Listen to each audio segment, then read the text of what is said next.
to this session. So in this session, we are going to start the new series of the DevOps projects. So to understand how to work on the different DevOps project, we are starting this series. So in this series, we are taking the different example of how to create the DevOps project. So this is our first project, where we are taking the infrastructure as a code example, where we will work with the Jenkins, Terraform, and AWS Amazon Web Services. So here we are taking the Amazon Web Services EC2 example. We are going to create the EC2 using the Terraform script, and the same Terraform script will be triggered by the Jenkins. So this is the full flow, how we are maintaining our infrastructure using the Terraform script. This we'll see in this complete session. So let's start. So things we are going to cover in this session. So Jenkins configuration as part of the what things we have to configure in Jenkins using the Jenkins file. Next one is we configure the AWS credential, how to take the AWS credential from the AWS IAM and how to store the same credential in Jenkins. Then we'll take the Terraform code integration part. So how Terraform code integration works. So we will go to the Jenkins file and Terraform different command like Terraform init, plan, and apply, how that commands are works to create the infrastructure. And at last we will see the full end-to-end flow using the Jenkins, where we will trigger the our job and we will deploy our EC2 instance in a AWS. So let's start.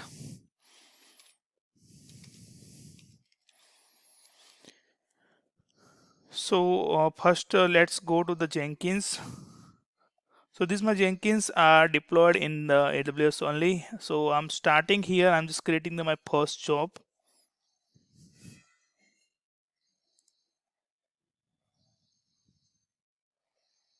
So I'm giving my DevOps project name. Making the pipeline job. So this is our pipeline job, and this is the configuration part. We have created our own Jenkins full tutorial. You can go through that tutorial to understand the different Jenkins functionality. Here we will go to the pipeline, and in pipeline we are taking from the Jenkins file from the SCM. So SCM we can take from the different parameter kind of Git, Subversion, and we can add the Bitbucket also here. So here we are taking the Git, and for Git we have to pass our repo. Let me just click here, and this repo link we have to pass. So I'm passing the repo link here. This is the public repository, so no need to add the credential, and the branch is master, and which Jenkins file we have to use. So here I have created the Jenkins file under my AWS EC2 first instance. So we will take this path. So you can configure which Jenkins file you want to use. So here we are configuring the Jenkins file under this folder. So this is the configuration portion of from where to fetch Jenkins file. So this configuration is completed. Okay, now let's see the what is our code in Jenkins file. First understand. So here in the Jenkins file you can see what this code is doing. So before Jenkins file, let me show you what our actually AWS first instance is creating. So this is a simple example which create the AWS instance. Simple. We are not creating any web server here. We are just creating the AWS EC2 instance. So this is a very simple script. Now let's go to the Jenkins file. Okay, and let's try to understand how Jenkins file is work. So here we have created the parameter section. In the parameter section we have passed the workspace which used to create before we run the Terraform command. So we will create the new workspace, And this auto approval, this we have taken the extra stage where we have to pass the approval to create the configuration. So sometimes you observe that the production environment having the approval stage. So this is the same which required for the special approval to deploy in different stage. So here we have taken the example for the approval. This is a Boolean parameter value where you have to pass yes and no. Okay, so environment section, here we have to pass the AWS credential. So this is the AWS access key and AWS secret key we have passed.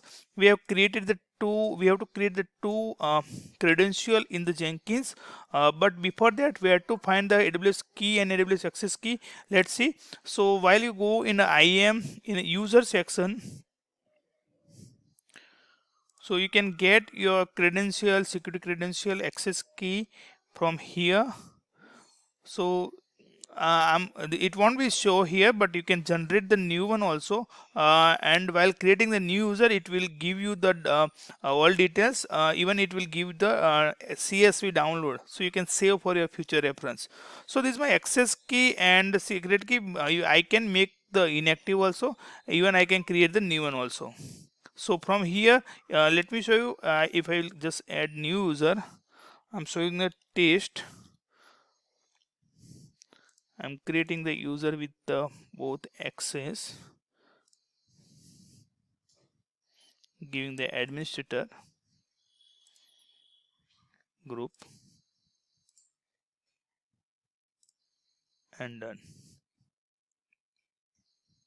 So this user will be created here. It will show you the secret key and access key, and this secret key and access key we will take and will configure in a Jenkins. So this show you the ones at a first time. Post that it won't show you the secret key. You can download from here also. Okay, let me go back and just I'm removing this user.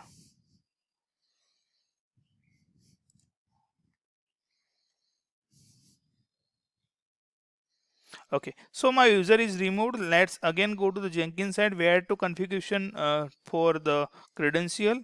So in credential you have to go in a manage Jenkins, and in manage Jenkins you will find the credential section, manage credential, and here we will add the new credential. How to add, let me show you. Go to Jenkins subsystem and add credential you will find, and in credential you have to pass the secret text, that's our access key. Paste your access key here and give your access key name. So I'm not adding here because we already add. I will just show you the updation portion. So this is my access key I have added here. Let me update here. So this is my ID I have given, this is description, and this is access key. You can just change here, but we don't require to change, we already have. So this access key we have added the same way we have added the secret key. So this two variable will add as a globally in Jenkins side, and this two variable we can use in any of our Jenkins script. Okay, now let's again go to the our code. So here I'm taking any of our agent running, so there is only Jenkins running, so we are not added any node. Then we are going to check out our code, and post checkout our core job will start. So we do the init, Terraform init, then we create the one Terraform workspace. Post that Terraform workspace we are selecting that same workspace. So this environment variable pass here in the parameter. So this is a workspace name which we are passing while we creating job. Workspace, post that we creating the Terraform plan, which having the output file is a TF plan. So this TF plan will use to apply our configuration. This is show command what is in our TF plan, and post that our approval stage will be there. So here we are expecting the true, then it will take the auto approval, else it will throw a message for approval stage, and this will read the input file from the TF plan txt, this one it will show you while we are running our script. And at last this is the apply stage. So apply stage what doing, this is doing the simply Terraform apply with the TF plan, the same plan which created the while Terraform plan command executed. So this plan will be executed.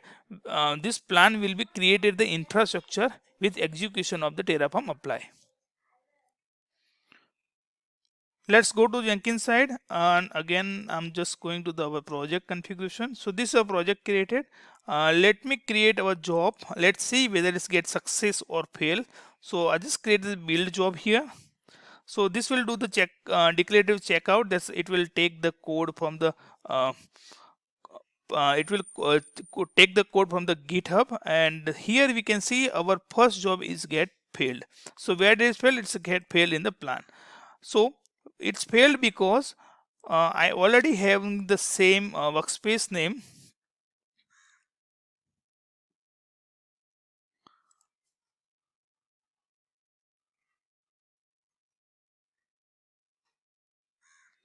Let me run again the same project. Okay. So initially it will check out, but the first project it won't get the variable. So here the Terraform was my workspace, and which was already there. So I'm just creating a new workspace. Name is the AWS, and just creating the job. So this will run. It will do the plan. So we can go through our console log also. So it taken the Jenkins as a node. First git checkout. Then the first command is executed Terraform init. So this Terraform init will be run. You can see the information. So Terraform init successfully initialized. Post that it will create the new workspace. Name is the AWS. Then it will select that workspace. You can see here it will selected that workspace, and post that it will execute the Terraform plan command. So this Terraform plan will be command. It will add the output in the TF plan name, and this information what things going to create. Okay, so there is one resource will be add, zero change and zero destroy. This is Terraform out plan, and now you can see here this is the Terraform show is done. Now it expecting the approval. Let's go to the high level. You can give the approval from here also. This is the information which we have the Terraform plan out. So this is the output. There is some changes. What changes? So you can see the change is 0. There is a one resource going to add. I'm just giving the approval from here, and now it will go to the Terraform apply command. So see, it's started Terraform apply command. It will create the new instance in our web.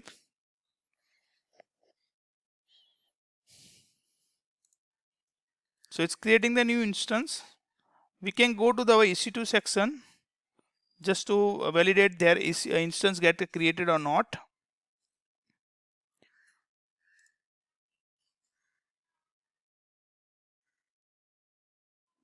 So one new instance is created. This is the initializing. So this is the first instance is my Jenkins instance. Let me just rename here. Okay, so this is my Jenkins running, but this is instance which we have created. Let's see the status here. It's a successful instance created, having the TF state file also there. Okay. So now let's run again the same project with the new workspace. So it will do the Terraform plan.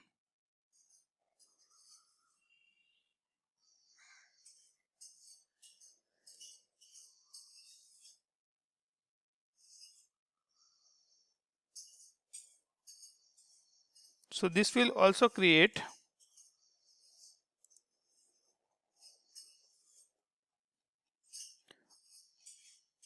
new instance.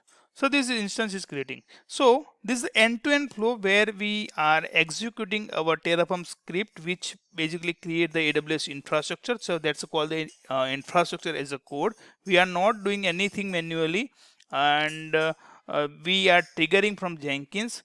Next session we are going to understand in depth level how we can save the Terraform state, so it won't create the new repetitive things, and if anything update adds from the console side, Terraform will make sure the it state as you have written in as a code. We will also see the example of the web application in the next coming session. We will create the Java based project, and we also take the Gradle example. Our coming session also will take the integration part of the Artifactory server, that's the Artifact server. We will also take the SonarQube example. So in this series we will taking the all DevOps related example which are